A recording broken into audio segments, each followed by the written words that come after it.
Commercial banks and economic development. Commercial banks are considered not merely as dealers in money, but also the leaders in economic development. A well-developed banking system is essential for the economic development of a country. The Industrial Revolution in Europe in the 19th century would not have been possible without a sound system of commercial banking. In case of developing countries like India, the commercial banks are considered to be the backbone of the economy.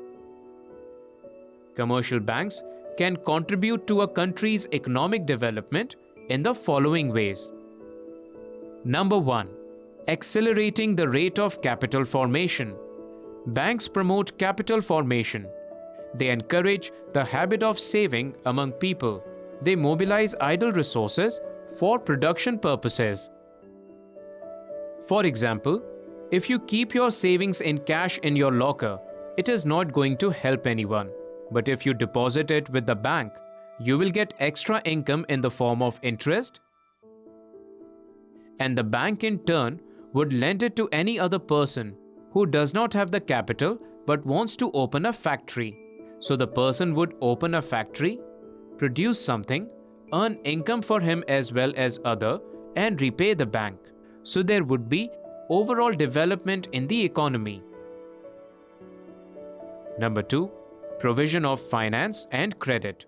Commercial banks are a very important source of finance and credit for industry and trade. Credit is a pillar of development. Credit lubricates all commerce and trade. Suppose you want to buy a car. It would be very difficult if you have to pay the entire money at one go. However, if you get finance, it would be very easy for you to purchase the car, and the car factory will grow because of additional sale. Number 3. Monetization of economy. The existence of non-monetized sector is a hindrance in the economic development of the country.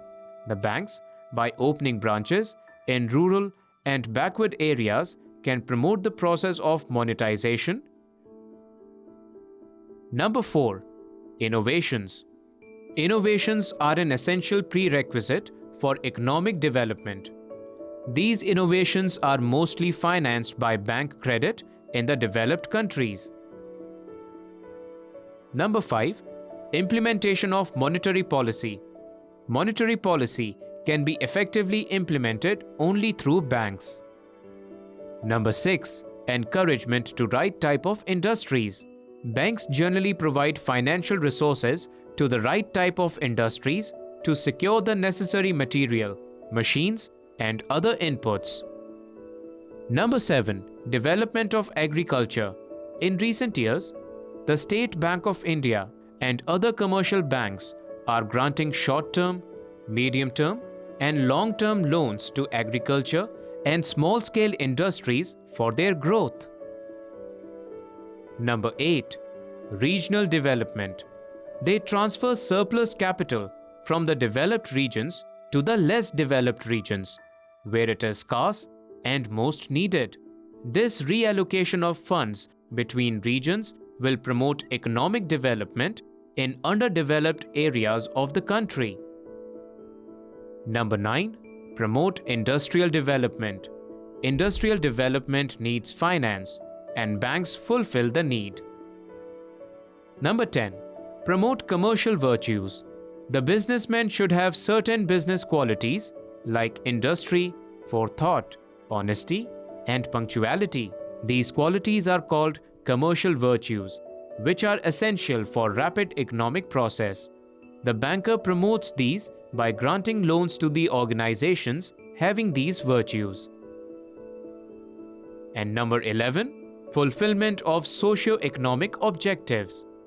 In recent years, commercial banks, particularly in developing countries, have been called upon to help achieve certain socio-economic objectives laid down by the state. For example, Nationalized Bank in India have framed special innovative schemes of credit to help small agriculturists, self-employed persons, and retailers through loans and advances at concessional rates of interest.